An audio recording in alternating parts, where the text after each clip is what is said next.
Hi అండి. ఇవి ముళ్ళగోంగూర చెట్లండి. నేనైతే ముళ్ళగోంగూర ఎండు రొయ్యల కర్రీ అయితే చేస్తున్నాను. ముళ్ళగోంగూర బాలింత కూడా తినొచ్చు, కానీ ఎండు రొయ్యలు ఉండకూడదు. పత్తిం గోంగూర కూడా అంటారు.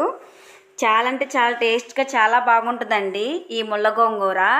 ఏమీ లేదండి, ముందు ఉల్లిపాయలు పచ్చిమిరపకాయలు ఇలా నూనెలో వేపేసుకోవాలి. తర్వాత మనం ఎండు రొయ్యలను కూడా ఇలా ఫ్రై చేసేసుకోవాలి, ఎందుకంటే నీసు వాసన రాకుండా ఉంటుంది. తర్వాత మనకు తగినంత సాల్టు కారం వేసుకుని వాటర్ పోసేసుకోవాలి. వాటర్ పోసుకున్న తర్వాత ముళ్ళగోంగూర అనేది చిన్న చిన్న ముక్కలు అయితే కట్ చేసుకోవాలి.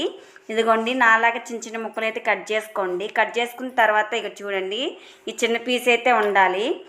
ఇలా రొయ్యల కూరలాగా కర్రీలాగా ఉడికేటప్పుడు మనమైతే ఈ ముళ్ళగోంగూర చిన్న చిన్న ముక్కలు కట్ చేసింది అందులో వేసేసుకుంటామే. వేసుకొని మనం ఇలా ఉడకపెట్టేసుకుని తిప్పేసుకున్న తర్వాత మూత పెట్టేసుకోవాలి. ఇగోండి, ఇలా ఉడుకుతుంది, బాగా ఎగిరిపోవాలి, వాటర్ ఏమి ఉండకూడదు. ఈ కర్రీ అయితే చాలా బాగుంటుందండి. మీరు కూడా ఒకసారి ట్రై చేయండి. ఈ ముళ్ళగోంగూర కర్రీ మీకు నచ్చితే లైక్, షేర్, సబ్స్క్రైబ్ చేసుకోండి. బాయ్.